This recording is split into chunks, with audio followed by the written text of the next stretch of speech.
It's a truly unbelievable night for the festival and for myself personally. I was pretty young, and the lead actor's performance changed the way I looked at movies. I quickly went back and watched only tragic to the hilariously comedic. He also managed to find time to direct some terrific films, including the one we're showing tonight, Drive, He Said. The Cinevegas Film Festival is so incredibly honored to be able to present this, the Cinevegas Marquee Lifetime Achievement Award to Jack Nicholson.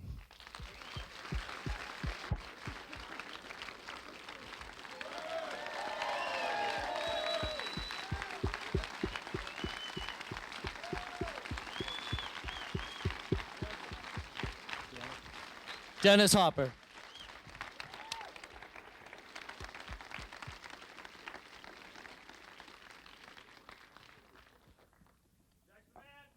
Absolutamente fantastico.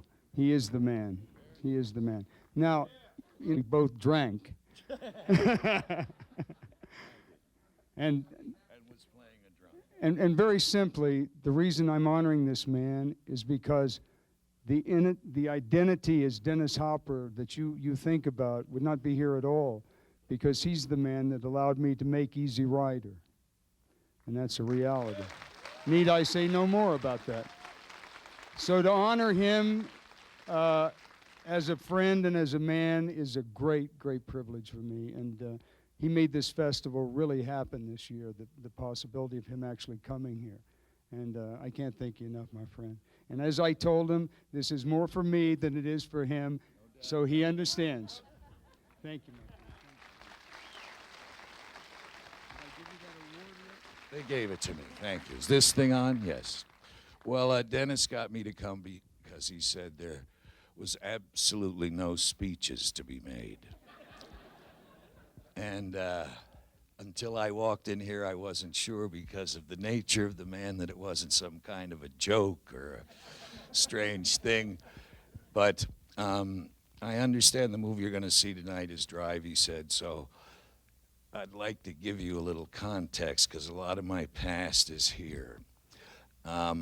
Dennis, for instance, at this time, I believe, was being arrested for fighting in the restaurant next to the theater. He was playing Billy the Kid and hadn't changed clothes for several pictures after this. Dean Stockwell is here. I believe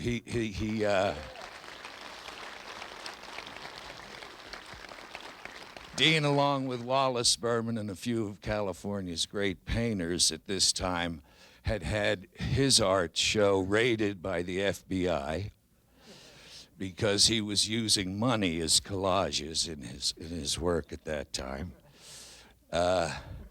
Bruce Conner had his head in a speaker when I last saw him up at the Fillmore with Kenneth Anger, who did Blue Velvet, and I got to tell them, because Bruce and I were talking about Stan Brakhage, who in the first Los Angeles Film Festival made a film called Mothlight, which was meant to simulate the movement of the wings of a moth. It was about 6 minutes long. Stan, my memory was refreshed, glued things on film rather than photograph it.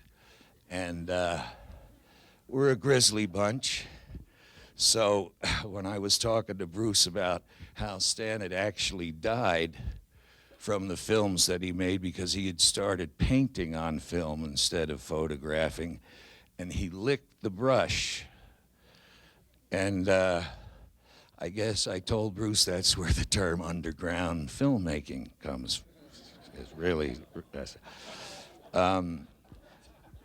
my film here,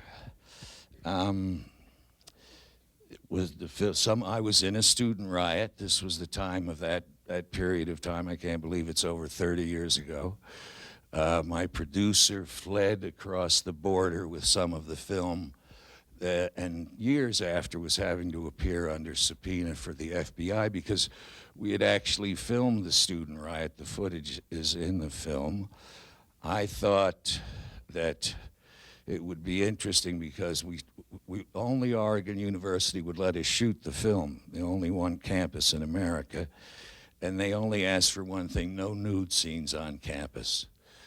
And there was one shot I had to have the man run naked through the campus. We went out Sunday morning. Mike Margotta, the actor, was in a station wagon with Fred Roos, the producer. He leapt out of the car naked, ran from up to the building he was meant to come from. We had no cameraman. I think Steve Blauner was shooting it. And he ran across the campus. The police were waiting for us. Some of them tipped them off. I told Mike to go to his room, send everybody to me, and then I got naked. And that's the way the producers interviewed me for this particular transgression. I told them I'd tell them everything because that's when my producer was taking the film across the border into California.